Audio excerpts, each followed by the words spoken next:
Momentum appears to be slowing down for Democrats to pass President Biden's social and climate spending package. His party was dealt a major blow last night. The Senate parliamentarian ruled against the inclusion of immigration reform in the package. Now, Democrats are shifting their attention to voting rights. CBS News' Natalie Brand reports. President Biden returned to the state that helped propel him to the White House, delivering the commencement address at Congressman Jim Clyburn's alma mater, South Carolina State University. I'm here to congratulate you, but also to let you know that your country, and this is not hyperbole, is counting on you. They're counting on you. The president and Senate Democrats are reiterating emphasis on voting rights legislation, while other legislative priorities remain stalled ahead of Christmas. We must pass the Freedom to Vote Act and the John Lewis Voting Rights Act. We must. And we're going to keep up the fight until we get it done. But to pass voting rights in the 50-50 Senate, lawmakers would likely have to make a significant rule change to move forward with just a simple majority. Changing the structure of the Senate in order to try to achieve a partisan advantage is a mistake for the Senate and a mistake for the country. Some moderate Democrats have also expressed reluctance to change the Senate's filibuster rules. Just because Republicans will not join us does not mean Democrats will stop fighting on this issue. As for the plan to pass the Democratic social spending and climate bill before leaving for the holidays, the White House acknowledges that likely won't happen until next year. In a statement, the president said he and his team are continuing to have discussions with West Virginia Senator Joe Manchin, a key Democratic vote, but a source familiar tells CBS News those talks have been going poorly, with the two Democrats far apart. Natalie Brand, CBS News, Capitol Hill. For more on this, we want to bring in CBS News political contributor Molly Hooper. Molly, great to see you. You followed several Capitol Hill negotiations over the years. Give us some context. Is this current impasse between President Biden and Senator Manchin simply a bump in the road, or should it signal serious concern for Democrats? Well, I think at this point it should signal serious concern for Democrats. And the reason I say that is because in this massive social spending, health care, climate change package, there are a number of provisions that only last a few years, as opposed to the normal 10-year budget window that Congress usually operates under.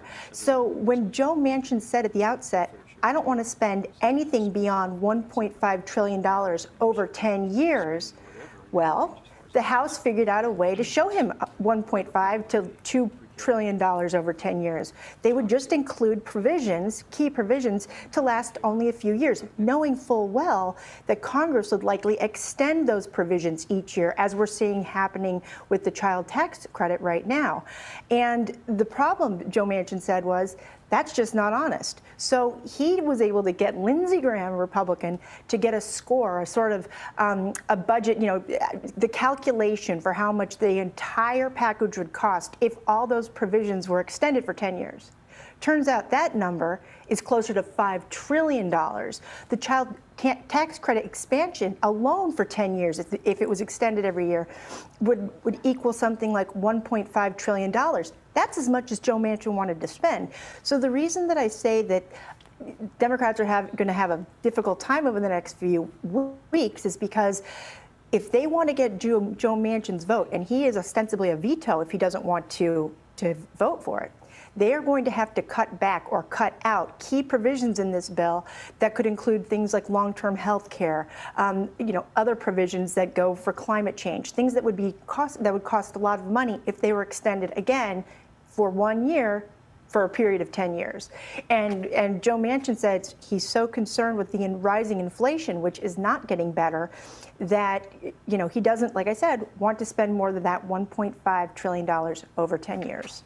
So do we know how groups outside of Washington and lobbying interests have influenced Senator Manchin and this package overall?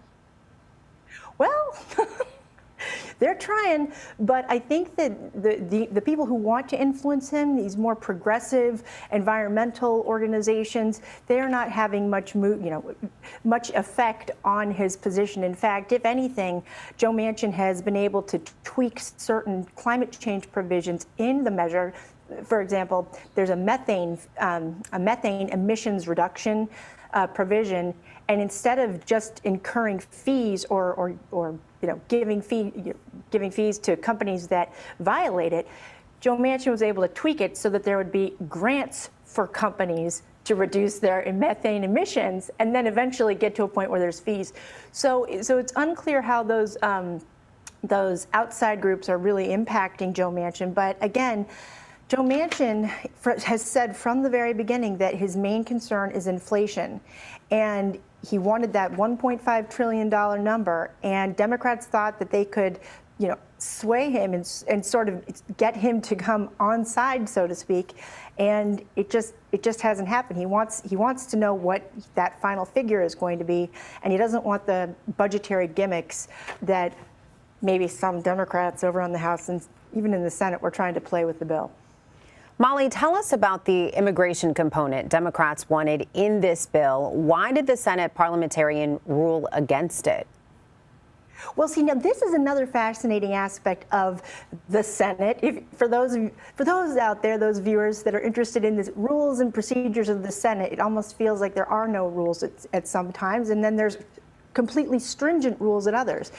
This is what Democrats have to, go through this sort of bird bath, as it's called, with the Senate parliamentarian, because in order to be able to pass a budget measure with only a majority of the senators voting, there are special restrictions. And essentially, the Senate parliamentarian acts as a referee of sorts. And so the chairman and the ranking members go behind the scenes and basically make their arguments as to why certain provisions fit in or do not fit in those reconciliation rules. And immigration, it's really tough because you must prove that that whatever provision it is going to have an impact on the budget, and how much money we're taking in versus how much we're putting out. And those immigration figures and those immigration provisions, even House Budget Committee Chairman John Yarmuth told me a while ago on my podcast, they would have a tough time because it's hard to show the actual budgetary impact that would have on the bill.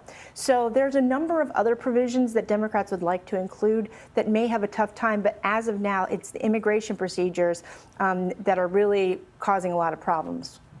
Molly Hooper, thank you so much for breaking all of this down for us. Absolutely.